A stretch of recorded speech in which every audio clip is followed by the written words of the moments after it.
அரசால் அறிவிக்கப்பட்ட திட்டங்களின் நிலை குறித்து முதலமைச்சர் மு.க.ஸ்டாலின் ஆலோசனை நடத்துகிறார். முக்கிய செய்தியாக பார்த்துக் கொண்டிருக்கிறோம். கூடுதல் தகவல்களை செய்தியாளர் பாஸ்கர் வழங்க கேட்கலாம். பாஸ்கர், வணக்கம்.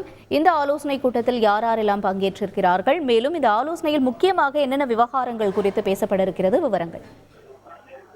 சென்னை நதிகளை அழகுற சீரமைக்கும் திட்டம் என்பது அரசு தனியார் பங்களிப்புடன் சுமார் 1500 கோடி ரூபாய் செலவுல மேற்கொள்ளப்படும் என்று நிதியமைச்சர் தங்கம் தென்னரசு ஏற்கனவே அறிவித்திருந்தார்.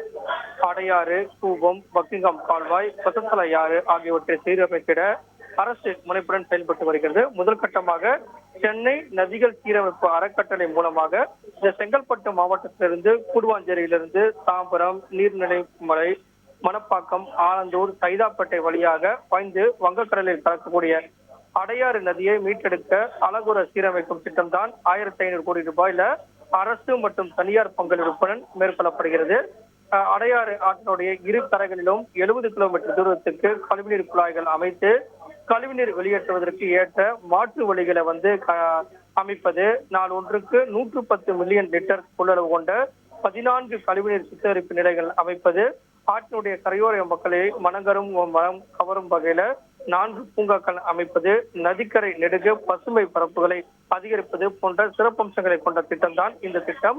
30 மாத கால அவகாசம் என்பது வழங்கப்பட்டிருக்கிறது. இந்த திட்டத்தினுடைய தொடர்பாகத்தான் முதலமைச்சர் ஆலோசனை மேற்கொண்டு வருகிறார். அமைச்சர்கள் K.N. நேரு, தாமு அன்பரசன், உதயநிதி ஸ்டாலின் உள்ளிட்டவர்களாம் பங்கேற்றிருக்கிறார்கள். இந்த கூட்டத்தின் வாயிலாக 1500 கோடி ரூபாயில சென்னை நதிகளை அழகுற சீரமைக்கும் திட்டம் என்பது ஏற்கனவே அறிவிக்கப்பட்ட திட்டத்தினுடைய செயல்பாடுகள் எவ்வாறு உள்ளது என்பது குறித்து தமிழக முதலமைச்சர் விரிவாக அறிக்கையின் மூலமாக வெளியிட உள்ளார். தகவல்களுக்கு நன்றி பாஸ்கரன். செய்திகளை உடனுக்குடன் தெரிந்து கொள்ள உடனே சப்ஸ்கிரைப் பண்ணுங்க.